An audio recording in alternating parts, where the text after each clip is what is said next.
right. So I've got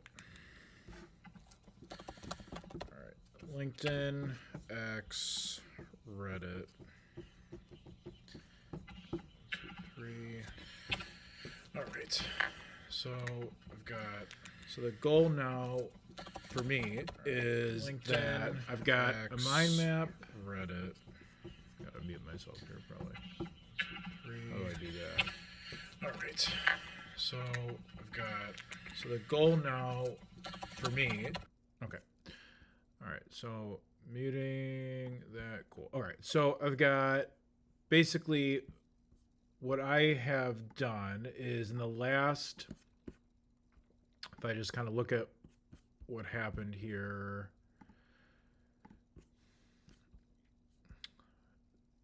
So I made a post last week. This post got the most distribution that I've had from one before, and that actually ended up filling in my inbox, which was great. And my inbox was just people who actually wanted to directly connect with me on here. And so that in the post and the function of that post, if I look back, of course it's taking forever. So if I look back at the actual post, I was highlighting how I'm able to use AI to replace a team of 25. And some people liked it, some people didn't like it. And the reason why people didn't like it was because they were saying that it's basically inhumane that I would go and use AI to replace people when everything is going groovy. I was explaining to them how some of the team members weren't crushing it, and we had to use a separate function to go and generate more leads, more sales, and start optimizing a little bit. So now what I'm doing here is I've kind of created this mind map, and if I pull up like the mind map, the content flow of what I'm breaking down is, when I look at Agile Growth Labs as a whole, so when I look at Agile Growth Labs, where like what we do is basically focus on helping companies increase their valuation, position them for higher multiples, better valuation, streamline lead gen, streamline sales systems. And all of this is how we're going to break down, basically how we help the founders, how we help case studies, how we help founders with our case studies, how we help investors, what we do, give them people a little bit more clarity on this, right? And then from there, once we show them how it works, we give them access to our content. As we give them access to our content, they are seeing some other, basically some other systems here, and it looks like this isn't working the way it should be. Okay, that's why we check. So we'll go through and just they see the due diligence, different ways to connect. Okay, great.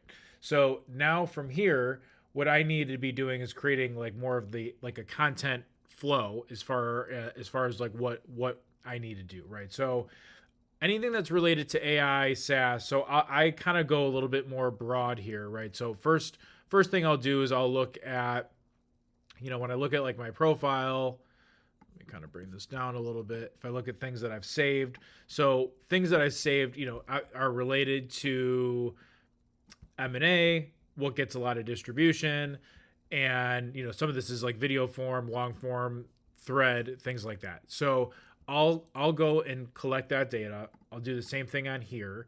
And then as I'm doing that, I'm also going to have different forms of AI do that as well, right? So in here, like for example, when I go to X, go to Grok, I'm going to have me, pull the search and find the top performing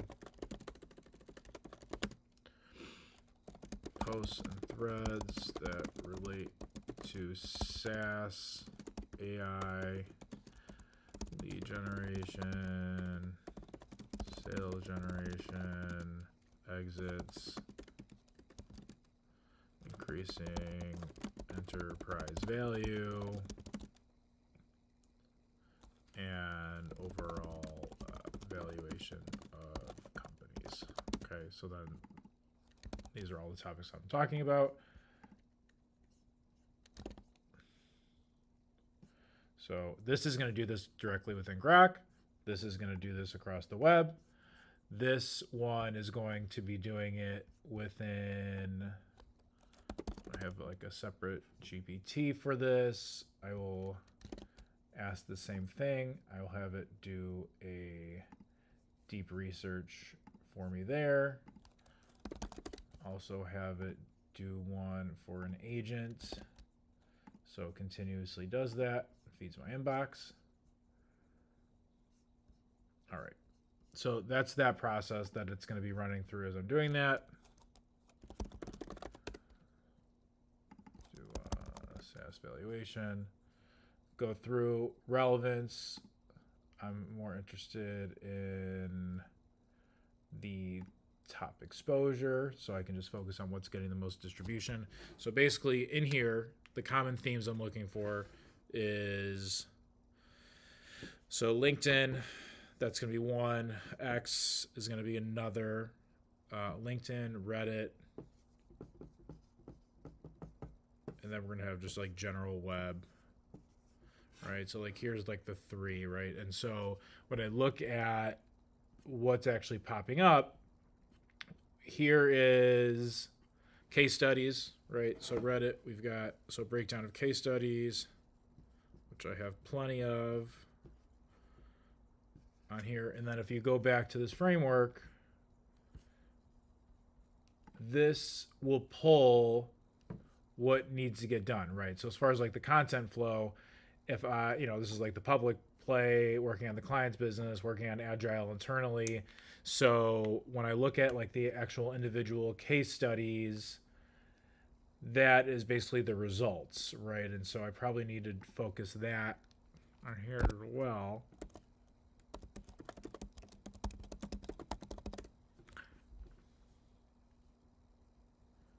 Which is cool. And if you've got questions or thoughts about this, just let me know. Right? I mean, I'm trying to add as much value as I can here. So if you see something in here you've got questions about, more than happy to see how I could help. This is really just me kind of doing more of an exploratory to get feedback on what people find interesting and what we can kind of optimize and things like that. So, and again, always feel free to subscribe, ask questions, connect with me on LinkedIn as well under Henry Kraus, or Sell Your SaaS on X. So in here, what I'm finding is that there's these, so these are the case studies. So what I need to do is do basically like a case study teardown, right? So in here, what I'm finding is that I need to be doing a better job at is when I go down here on case studies within the leadership team, we can talk about the roll-up.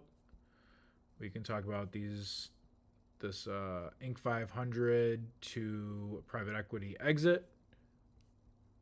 Okay, this did load. Cool, I got the newsletter there. Then in here, we can talk about the merger. That's a cool one. And then agency shutdown. Okay, so what I need to do is basically just do a teardown of my top, let's call it my top 4 case studies, okay? And then that would be relevant to here, here, and here. In the general web, I would actually say not as much. Because on the general web, if I go to my blog,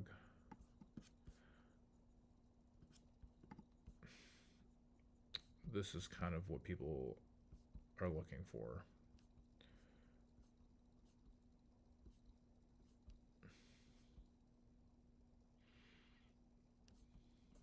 Okay.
So in here, this is saying this is top performing. So I need to know what that means exactly.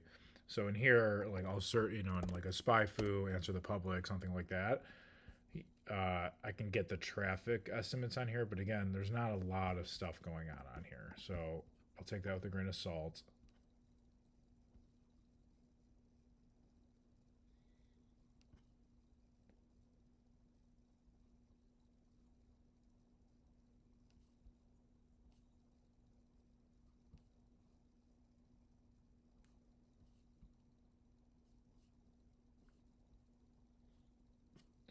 Yeah, so I mean it's a report, but it's not a useful one.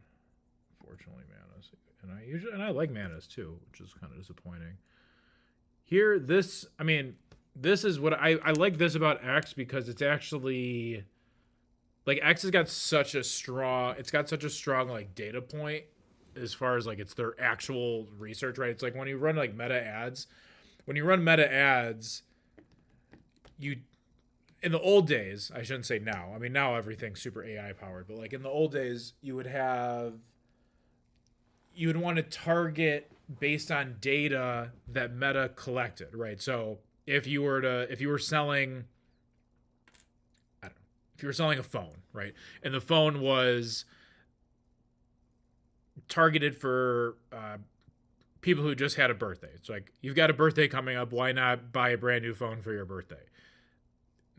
The the the understanding that Meta knows their birthday because people literally put when their birthday to the year is. So your 24th birthday is coming up. Why don't you get a new phone for your birthday? And that markets it out to you 30 days before your actual birthday. So then you're primed to actually buy it. Then that's awesome, right? So that's kind of the thing that you kind of have to think about is that you have to consider the source and how integrated that data source is, right? So with X, for example, here, I know this guy crushes it, so I'd look at his stuff. I mean, he's got a lot of the top. He's got two of the top ones, right? So obviously, I need to dig into him, and I'm obviously following him already. So same thing here. Interesting, right? So I'll follow him in that. So there's a couple people who are just kind of taking over the space, right? Which is interesting. There's like a handful of people that are doing it.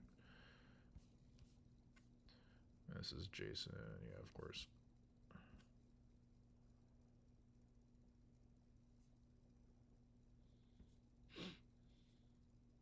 Some of these people don't even have that many people following them, right? So you got like billionaires on here that are barely have any engagement. It's kind of interesting.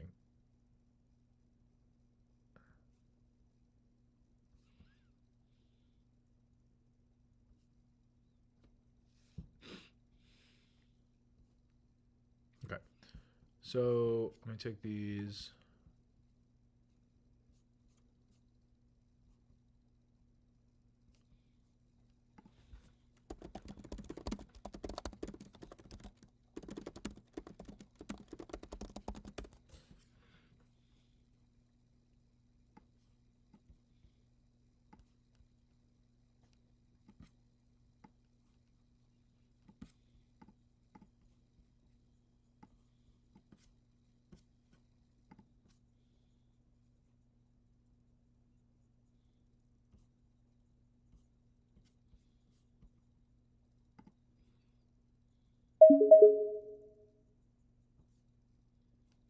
It's my reminder to send more messages, but I'm going to do that tonight so I can get this done. So when I go to saved, and I need to stick to my calendar. There's no question about it, but it took forever to get to this point. So here,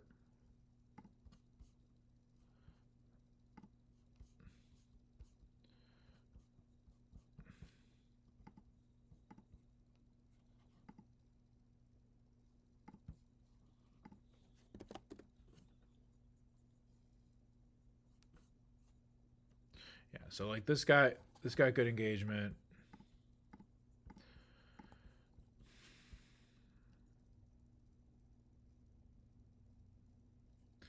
This is a very good post.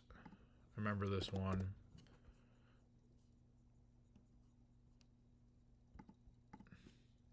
right. It's like super simple. Links right to JSON. It's kind of cool. So that's good.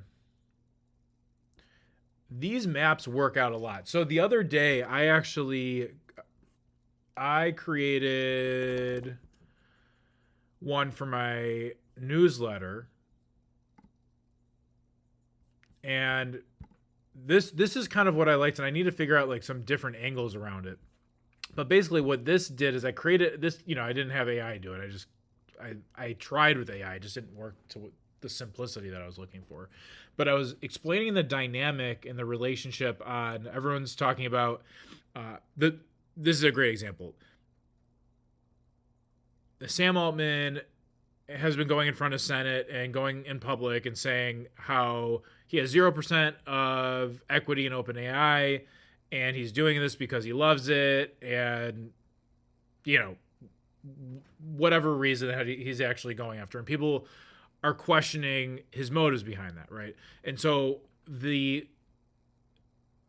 and then he backtracked a little bit and said, he wished he got more equity in it, so there's not so many conspiracy theories and all that. So I really took a deeper dive into how does he actually benefit, because it's not for his $76,000 or $81,000 salary or whatever he's getting to be the CEO of OpenAI with no equity, and he's a billionaire because he used to run Y Combinator and he's invested in 400 plus companies, right? So he's not playing checkers by any means. This guy understands 4 or 5 dimensional chess. There's absolutely no question about it, right? So what I wanted to break down is how does he actually benefit? Where is the direct relationship between OpenAI and Sam Altman? So I basically created a map that was saying for OpenAI,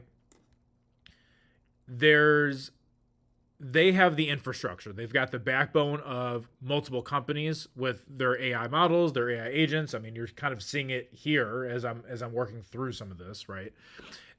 There's the brand value, and then they also have capital, right? They're investing in other companies. When they invest in other companies, these other companies are using OpenAI's infrastructure to go focus on specific components, right?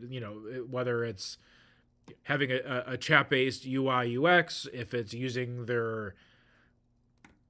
all the research and data that they have, like there's just a lot of value there, right? So I view these as 2 separate entities. Sam Altman has personal investments, and OpenAI has a strong infrastructure, okay? So he is the ambassador for OpenAI as far as I'm concerned. He invests in these companies. OpenAI will have vendor agreements, investor agreements, and commercial contracts. Now, keep in mind, OpenAI is owned by Microsoft in some equity and with some credits, right? They had some, they have some like integration credit to leverage their network, right? So they invest, they have some sort of cash flow, cash injection agreement with the company. And the connection point is that Sam Altman's personal investments and the companies that OpenAI do a deal with, there's some correlation between, I should say, there's some integration of their dynamic and their relationship, right? So Sam Altman brings the cash. The moment he puts his name on it, it's a higher valuation. Now there opens up a whole new opportunity to work with OpenAI. OpenAI has these vendor agreements. They get personal equity and or a board role. So does Sam Altman. So there's he's able to kind of double team from that perspective. And then some of those examples is Rain or Reddit or Humane. Like these are 3 of the 400 plus investments that he has. So then Sam Altman, his outcome of that, he gets an increased value, adds more enterprise value to the companies. So this is like their little ecosystem, right? And it's supposed to feed one another, add more customers, add more enterprise value, all these things, right? And so that's kind of what I wrote about here. But again, like it didn't take off like my other ones. And now I'm just trying to make a little bit more sense of that. And maybe it's just because it's not controversial enough, right? Maybe I should say, something, yeah, I'm not gonna just blur something out that's inappropriate, but you get the concept. So you hook them, and then you can at least grab their attention. Okay. So on here, when I go back, if I look at all of this, so here are the top 4 threads, right? So I'm gonna pull thread 1, thread 2, thread 3. This is the 4th one. Okay. So I always take anything with Elon with a grain of salt on X because it's optimized for him. This is just giving me his post. So this is not actually giving me what I directly needed. This did, though. And this got a ton of exposure. It's got 1 million exposures. So they inflate it, right? So this is just kind of feeding emotionally into it. And this is a great take. Like I need to have something like this to help reframe kind of what I'm doing, and that's interesting. So I can I'll look at this as a data point. Again, just attacking him is what I'm seeing here, and I wasn't attacking, right? I was going really I was outlining his ecosystem. I wasn't saying here's why he's a scum, right? I don't think he is. Maybe he is. I don't know. I don't have I don't have enough data to actually say. I don't know the guy, right? I can't say anything. So but again, people are just questioning who he is as a person, right? And they don't. This person's probably never met him. Maybe he has. It's a fund manager. Yeah, I don't know.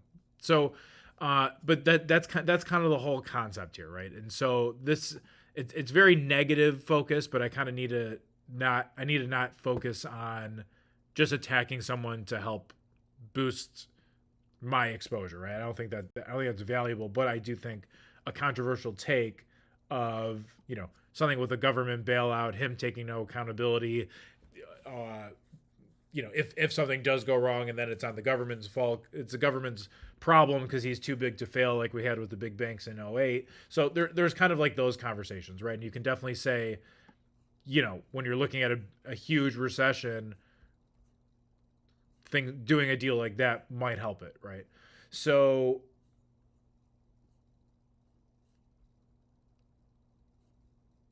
then I can use all these as data points. So now I can say, so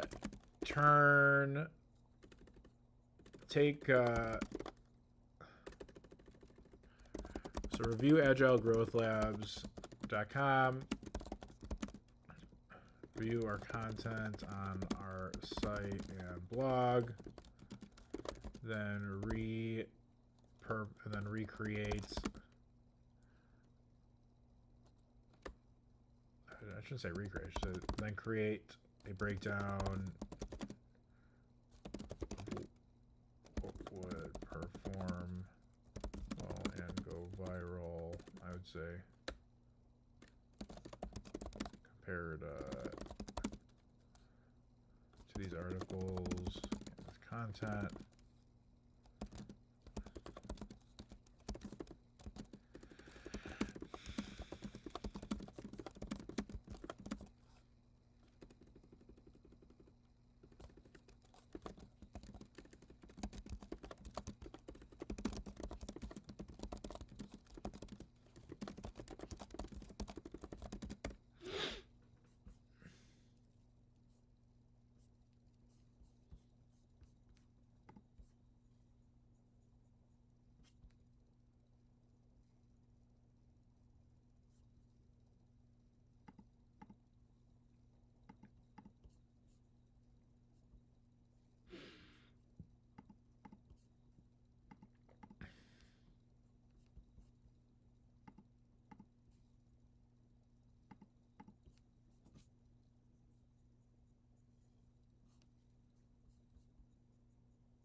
It's good that it's got engagement, but that one's old.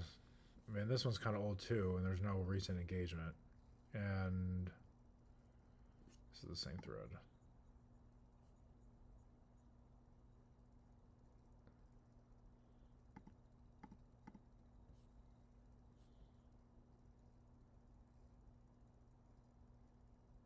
Like, that's funny.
Okay.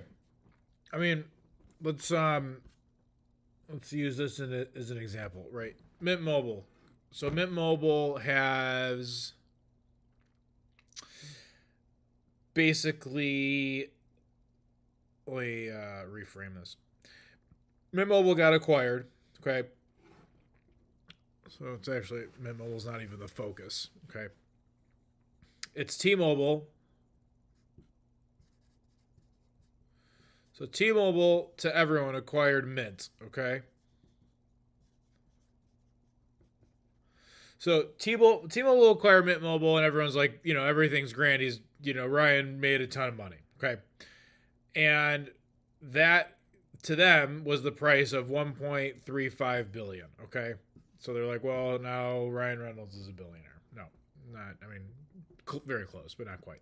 So this is the oversimplified version of what people, well, let me get that out of the way, of basically what people thought was getting was basically the transaction. T-Mobile was like, this is Mint Mobile. This is owned by, Ryan Reynolds. He's doing the marketing. And here's a $1.35 billion check. So what happened is not that. What basically happened is that Mint Mobile was acquired, and Mint Mobile was basically a company, a single piece in the deal. Now there was T-Mobile also acquired.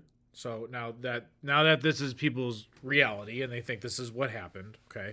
So let's erase that, okay? So T-Mobile went and bought Mint, okay? They went and bought something called Ciena Corp, I believe it's called. Kaena, okay? And that, if I could write, okay? So T-Mobile's the behemoth. They acquired T-Mobile and then Ciena, and Ciena it's a holding company.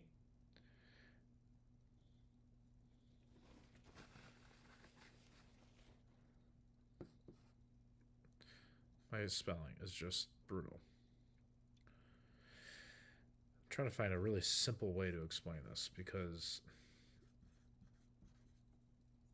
this is where people get caught up. Okay. T-Mobile bought this company, Ciena Corp. Ciena Corp owns Mint,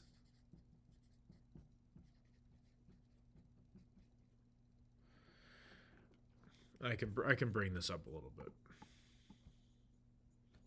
if I'm on the right page, which I'm not. Okay. So Ciena Corp owns Mint, Ultra. I didn't know who Ultra was until this deal. Plum I've heard of. Not Plum. And these are the companies. Okay. So the outcome here is T-Mobile now, they are getting all of the customers, the distribution, the network, right? And so their network is probably here. This network is going to probably feed back into T-Mobile, right? Because now T-Mobile's got the infrastructure, this, and then all these companies are going to leverage their infrastructure, and then they've got more customers. They can go reinvest into more infrastructure, and they can do all these things. Now, what T-Mobile literally can't get from these companies is basically more distribution, right? So this is a growth by acquisition play. So when you're doing a growth by acquisition play, basically T-Mobile is positioned as one of the four brands, like AT&T, T-Mobile, Verizon, right? And so to other consumers who aren't in the top, let's say, I don't know, 20 or 30% of income earners, they're going to these secondary they're basically going to these secondary services, right? And these secondary services are also owned by Verizon and AT&T and Singular and all these things, right? Or I guess Singular and AT&T did the merger, which I'll talk about later. But that's kind of what they're getting. So now they're able to hit a different customer base, different avatar, get in front of more people, and then this ultimately fuels this, right? And so that's kind of like the whole concept of what that is, right? And so now my goal here is that in this training, right, is I'm basically showing people how companies are able to, if you're SaaS or AI or you're just generating more leads or sales or revenue or whatever it's going to be, how you can really determine if your company, if it's doing 5 million a year, is it worth 30 or 0, right? And so now these other companies like Mint Mobile and Ultra and Plum, they figured something else that T-Mobile wants. And so now what I'm trying to do here is ultimately show people how they can make that possible, right?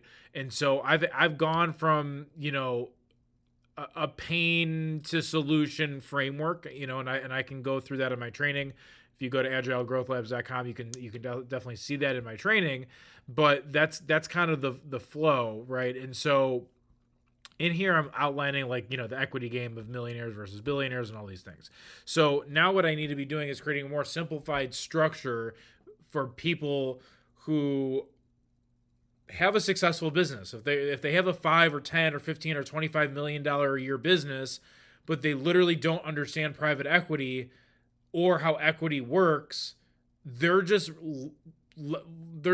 relying on their cash flow forever, right? Maybe buying other people's company, leveraging their cash flow and stuff like that, which is cool. It's good, but there's a reason why there is a wealth gap between the millionaires and the billionaires. It's not like billionaires know how to go generate 5,000 times more leads or 10,000 times more leads. It has nothing to do with that. Like when you look at your company as a whole, they've got the structure, they've got the operations, you've got your marketing, you've got people that can help move things along. You can integrate technology to kind of replace things that aren't working. You have all of these things, and the function of a business between the gap, which is why I'm showing the bridge here between the millionaires and the billionaires, it's literally understanding how private equity works, right? And that's kind of what we're doing with Agile, is linking those two things together, okay? And so when you look at like a T-Mobile deal, right? And I can show you, some of this research around T-Mobile, acquires if I can spell it right? So it's like, when you look at this, let me just break this down. How much did Mint Mobile get from T-Mobile acquisition? Okay, I didn't say Kiana, I just asked for them directly. Okay, so the payment was a combination of cash and stock. Okay, so let's just look at this for a second, because this is fascinating. Okay, why isn't it loading? It's really weird. Okay, so let's just look at Mint without getting too caught up in the details. Okay, Mint Mobile here. So this is everyone's saying, oh, Ryan Reynolds got 1.35 billion. Okay, cool. False. Okay, so what here is that he got a combination of 39% cash and 61% stock. So basically, he converted his deal into getting more equity in T-Mobile. So then the value of these three companies that are being added to T-Mobile, he gets the enterprise value on.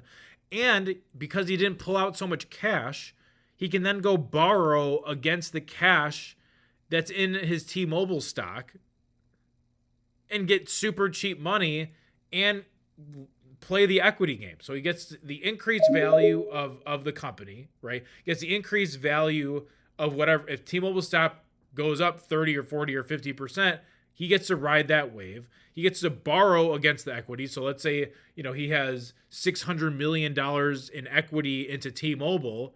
He can go ask the bank for 4% or 3 or 2% of that cash. So hey, I've got this asset. It's worth money. I don't want to pull the money out. Can I borrow the money and you can use this asset as collateral? That's pretty much how that goes. And then they say, sure, like, we'll give you that money, right? And so now he's able to get that, and he's able to walk away with a little bit of cash, right? So Mint Mobile was projected to get $337.5 million from the sale. Okay, he gets 25% of that. Okay, so now this $1.35 billion acquisition to getting 25% of $337.5 million is the number, right? And that's so he gets, let's call it 337, right? He gets 337 million. He gets 25%, and that's what Ryan gets, right? Okay, so that's cool. And then whatever percentage he owns of Mint, or whatever percentage that he is going to now own in T-Mobile, there's probably a few different contingencies and earnouts, and probably doesn't get all 61 in equity or stock right away. Like there's all these contingencies with that. But now you can kind of understand like what the flow and the structure of deals like that are, and it's no different in the private sector, right? Like if you want to go buy a company, right? If you want to go buy a company that's doing, I don't know, let's say you want to go buy a company that's doing 3 million, okay? Right? They're doing 3 million. Let me see if anyone has questions about this a little bit here. Okay. I don't see any questions. That's cool. Fine. So let's say you go buy a company and you're doing it does $3 million. Okay, fine. So if you're going to go buy a company that's doing $3 million, let's call it a SaaS company, okay? SaaS, it's a startup. Let me rephrase. You have a SaaS. It makes $3 million a year, okay? So let's say it has $3 million in annual recurring revenue, ARR, okay? This company, let's say an investor wants to go buy this company, and they are willing to give, let's call it 5x multiple, okay? So a 5x multiple means that this company is now worth 15 million, okay? So the enterprise value here is 15 million, okay? Now, this investor here can go and write a $15 million check and acquire 100% of this company, okay? Likely they don't want to do that. They're not incentivized to do that for a few reasons, right? The first reason is that if they go buy them out completely, then everyone's going to take their money and run. No one's a part of the long-term vision of the actual organization. And if you give them, let's say you want to buy 20%, right, or 10%, whatever that number is, then you would say, okay, your company is worth 15 million. I'll give you, whatever, so 10% of the 15 million in cash, okay, and then we can do that over a course of, every quarter we'll give you a chunk of that 10% over the next year, right? Or if you need more and you need us to inject more cash into it, we can do that too, okay? So there's these different like structures and incentives that people have based on their situation, their cash flow. If there's the most important thing is like how much does it actually cost to acquire a customer. So you're going to need to do that and be sure when the investor money is going into it, you're actually scaling that model. So those are kind of like the questions from the private equity standpoint. And then when you do that, now you kind of understand how like the cash dynamic, right? So the cash dynamic for Mint Mobile was, Ryan Reynolds didn't get 1.35, but there was earnouts, there's equity. when more people have equity, they're incentivized to work harder. That increases the value over the next 3 to 5 years. It helps everyone. The rising tide. My mentor always says, like, the rising tide lifts all ships, right? So if everyone's a part of it, right? If everyone's part of the growth and the upside and the outcome of it, then everyone's going to win, right? And so that's kind of the whole that's kind of the whole function for it, right? So an investor says, I think you're worth 5x multiple, you're doing 3 million a year, you're worth 15 million. I'm going to go give you, 1.5 million or whatever to go to inject that capital, and then that one point, I'll give you a tranche of 500,000, when we say yes today, and then the next million will get dispersed out over the next, over the next 12 months or 6 months or whatever the situation is. Okay. So that's kind of like that would be a positioning and a reframing of how like these individual deals go. Okay. So when you look at something like, so if I go back here now, the key thing is getting clear on what the multiple is. So some people are just going to say, I'll give you, some people are, I'll give you what you're asking for as far as like valuation or cash or price, but it needs to happen kind of on my terms, right? So it's like, so if this is the price that you want, I'm not going to give it to you tomorrow. Like I'll agree to the structure and I'll give it to you over a longer period of time, but I'm not going to give you all the cash flow because you can run away and disappear, because I've heard those stories, and so has everyone else. And some people have been a part of it, and then everyone's all excited and all giddy to get their first tranche of cash, and then a couple of days go by, and then how the business runs and how it's structured and their decision making ability goes away, and they're like, you know what, like F this, like I don't want to really do that anymore, right? That's not interesting. And so now you are in a situation where you have to backtrack all the negotiations to actually get to that point, right? And so that's where I fundamentally get very interested in looking at, okay, you've got a solid company. Let's say it's a 3x or 4x or whatever this thing is.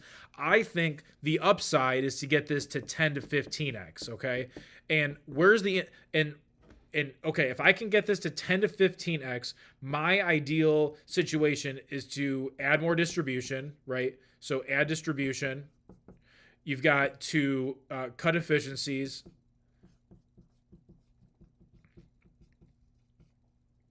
Right. And then you probably need to get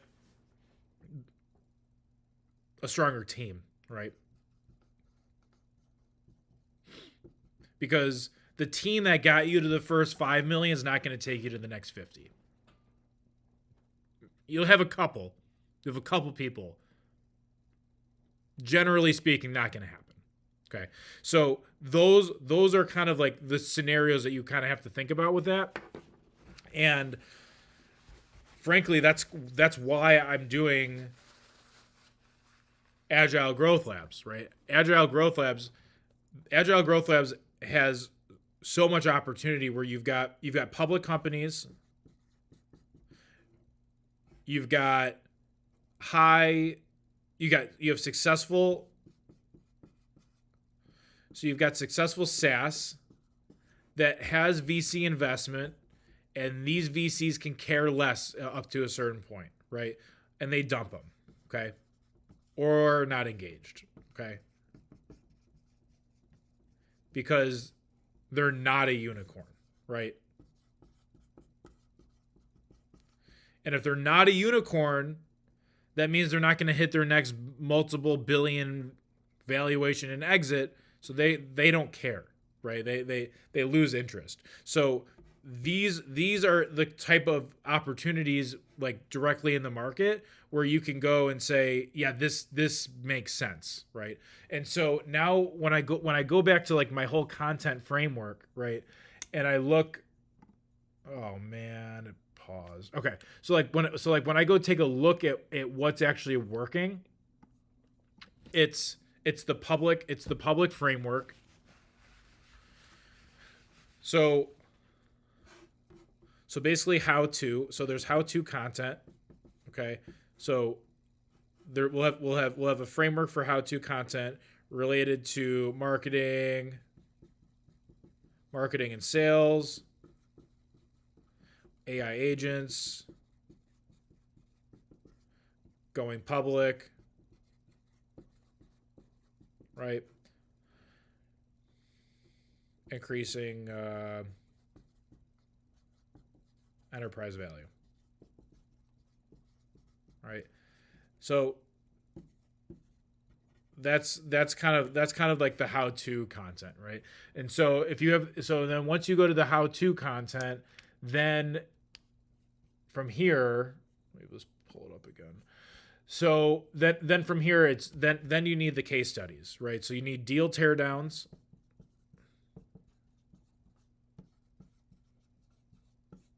Then you got case studies, which I have plenty of, right? So now I understand the framework for what I need to get done. Okay. So that was helpful and cool. I don't know why that keeps showing up here. So that's good. Now I've got client comms, success. Okay, cool. So now I've got basically my entire framework of what I need to get done here. And now I just need to turn this into basically my marketing calendar.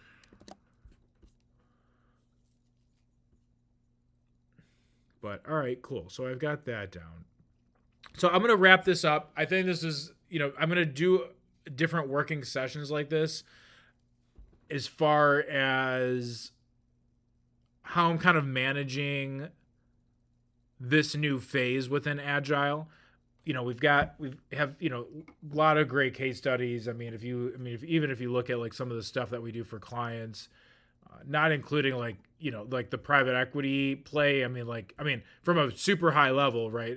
Our leadership team with like 70 team roll up, 43 billion telecom, merger and acquisition, and then if you go like all the way down and you look at some of the other work that we've done, replace team members, replacing anywhere from 20 to 60K in overhead, helping with the operational efficiency, helping with the AI, the AI tech stack. And then we kind of go further into like, some of the other successes that we've had for our clients, within a 7-day time frame, we're integrating some of our growth and sales models in here. This is for another client. So, you can kind of see what works here. And so the concept is the model that I'm finding that's working across all solutions. Okay. And I'll just cover this one last thing. So the thing that's covering across like all solutions is, so here's I call this the AI growth and exit engine, right? So how do you add growth? How do you prep for an exit? Okay, and it comes down to 3 to 4 simplified frameworks. Okay, so the first framework is finding what works. Okay, so for example, and this is kind of what I'm talking about. Okay, so finding what works right here is that we set up campaigns. When we set up campaigns, you can see here for this business, we had a purchase return on ad spend. Okay, so for each dollar that we spent on here, we generated $27. Okay, keep in mind we didn't spend a ton, but like in here it's showing 154 purchases, and that scaled well.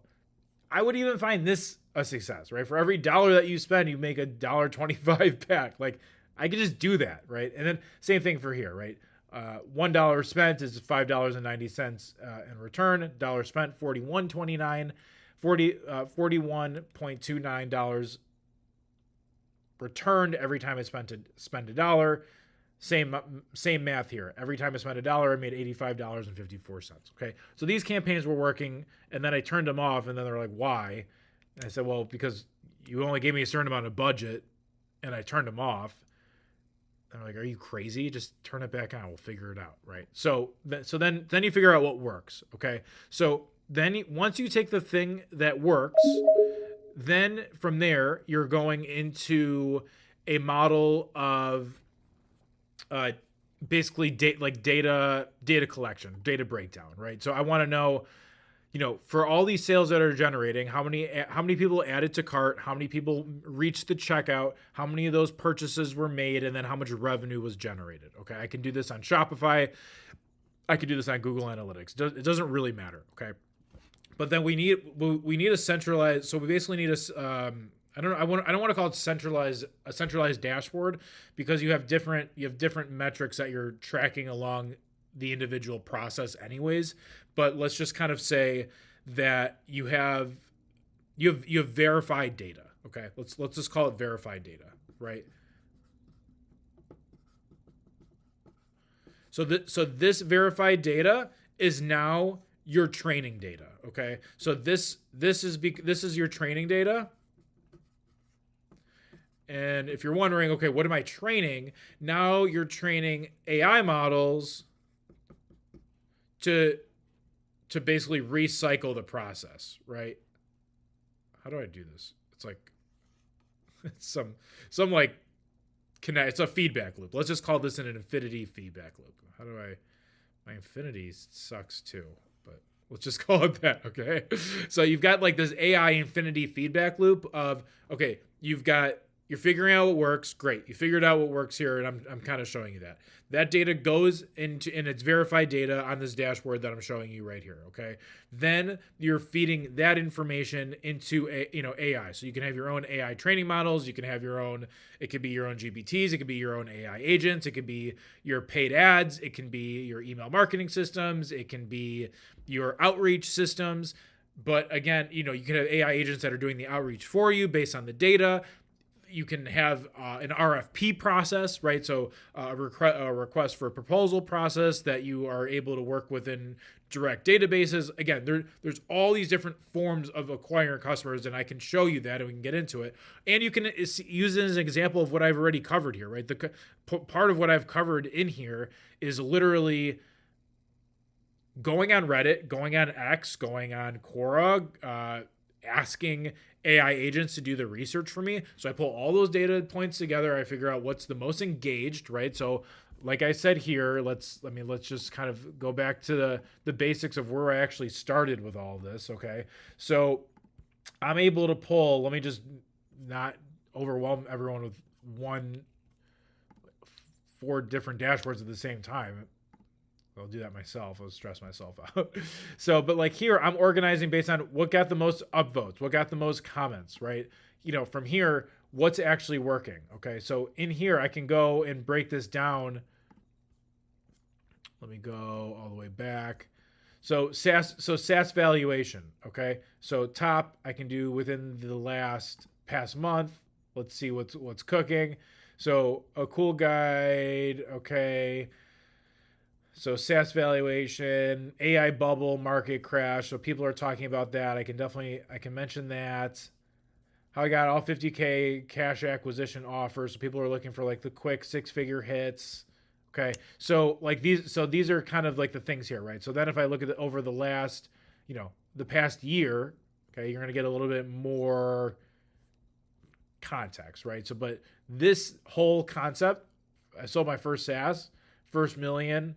So a lot of 0 to 1 content here, not 1 to X, right? This leveraging other people's case studies, awesome. Okay. 0 to 1 type content. This can bring in some interesting people. Okay. So then I'll look at this as like a framework for what I need to do. Same thing for here, right? I'll kind of like break down what makes most sense for me to kind of focus on. Okay. So this is kind of another thing as far as in here, like I had it, I need to integrate all the most viral content that has been pulled from X. I need to integrate it into what I'm doing and what I'm talking about for Agile Growth Labs. Okay. So then here, this is just kind of it's just kind of creating its own content, which is kind of interesting. I would take some of this with a grain of salt. I would obviously update a lot of it, but it's interesting, right? It's like, in here, as a founder scaled 8-figure exits, I can say that as a, with the leadership team that is scaled to multiple 8 and 9-figure exits, and plus 9-figure plus, I should say. So AI agents are slashing the costs. So, drop your thoughts below. Okay, to think about it, so now this is actually something that would resonate, that would get some good traction, right?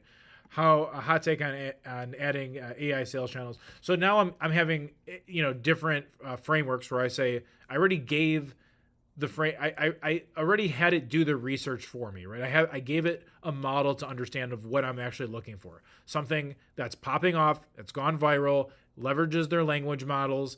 Now it takes that information based on what I'm saying. I'm giving it context and reframing for what I want as far as, okay, I'm Agile Growth Labs. I want to show people how to increase their valuation, how to add more marketing and sales channels. Okay, hunky dory. Now it's giving me the post for that. Okay, cool. Now I can do the same thing here, right? For Manus. Wasn't super impressed with Manus, okay? But then I can, then I'm doing it on all these different platforms. So now I've got some sort of framework to actually understand what's actually working on the organic and paid content model. Okay, cool. So then from here, now we have the training data, the data that is actually proven to work and that's actually working, which is what we're talking about, the verified data. Again, it could be online engagement, it could be posts, it could be revenue generated, and like I said, I went through the examples here where I was outlining some of the revenue generation, right? So it needs context. If it's, if you're setting up campaigns for sales, I would go in this direction. If you're trying to get more exposure and leverage what's working online, then I would definitely go from, searching, threads, plus engagement. But it's not just engagement, it's qualified engagement, right? So it's not like, if you're targeting, super successful 5 million plus founders, 5 million plus a year founders, and everything you're talking about is making your first $10,000 online, they're going to subconsciously ignore it. So that's not the right context or not the right framing, right? So that's kind of the framework there. And then like when you actually look at some of the other, case study success stories, it's like, okay, here's the data. Okay. So we've talked about, finding what actually works, right? So here, let's look at the data. Let's break all that down. Let's feed it into what we have going on here. And then from here, how do we actually structure it? Now you've got kind of like a format of what's working on the CEO level, on the marketing level. Okay, now if things aren't working and, let's say people are scrolling off, they're looking at only portions of the site, they're, the conversions aren't there, whatever the thing is, right?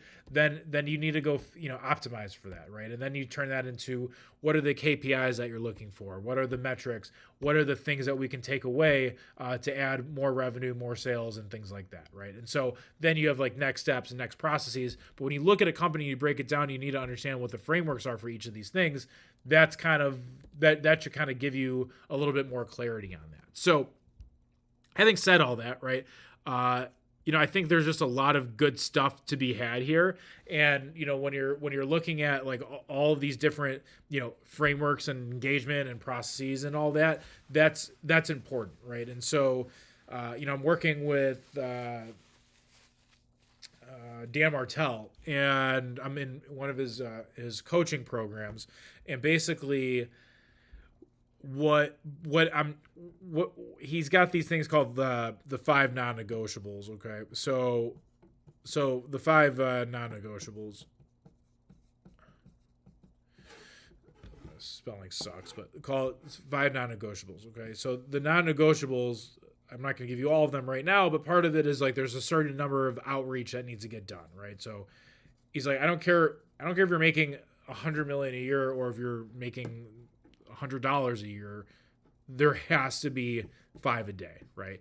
And so now that outreach thing has put me in front of, different public companies, put out content, engage with them. Some people reach out directly. If people subscribe to any of my content, I'm reaching out to them directly. So there's like kind of like these like frameworks and workarounds that I'm doing for that. So I look at that, right? And then, then the other parts are like sharing wins, right? So if you've got, he's saying, share 3x wins a day. Okay. and he's got his different strategies and what needs to be a post and what doesn't and things like that. But that's kind of the additional framework there. So what's the 3 wins a day, and then from there, what's kind of going on behind the scenes, right? So let's call it behind the scenes, and this could be good, this could be bad, this could be ugly, and then there could be basically what's the problem, what's the fix, right? And then what's the outcome?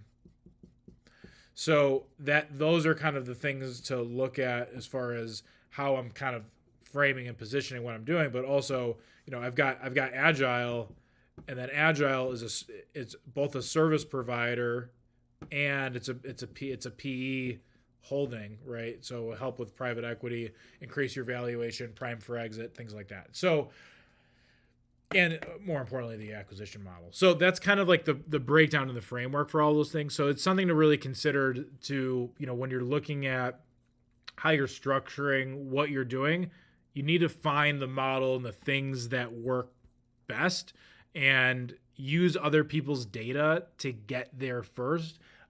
Otherwise, you're just going to be spinning your wheels and analysis by paralysis kind of thing. And that's kind of why I outlined like my online campaign the way I did, where, you want to have the data that's feeding the information, that's giving you the output, and then you've got humans overseeing the whole process, right? And the more that we can get into that, and the more that we're applying that to our day-to-day, like the more that's gonna help, right? So like here, if you're getting like a business valuation and then you're reviewing your personal, not the business finances, right? Then that turns into, okay, what's dropping off? The numbers are going to tell you the whole story. Okay. Once you have that story, then you're prepping, you're prepping just for what do we need to do to increase our valuation, to mitigate our risks, to streamline ops, right? Use our frameworks that have already been proven to decide what we're going to do. And then once all that is completed, then you're like, okay, great. I have this engine. It works. I can keep this cash cow. I can keep growing it. I can do acquisition. I can do growth by acquisition. I can keep scaling, or I could exit, right? But now you're not forced to saying I have to keep this job forever because it's not sellable, right? And so that's kind of the whole thing here. And so that I'm going to leave on that note because I think there's just so much to unpack with that, but I think there's a lot to really consider when you're looking at that like entire framework. So hope you found this valuable, interesting. This is my first kind of work session kind of going through everything. So I appreciate everyone who's watching to stick around and get your feedback. Would love to hear what you liked, what you didn't like. But yeah, I'm gonna keep doing this. I'm gonna see what happens. And yeah, thanks for the support. Talk soon.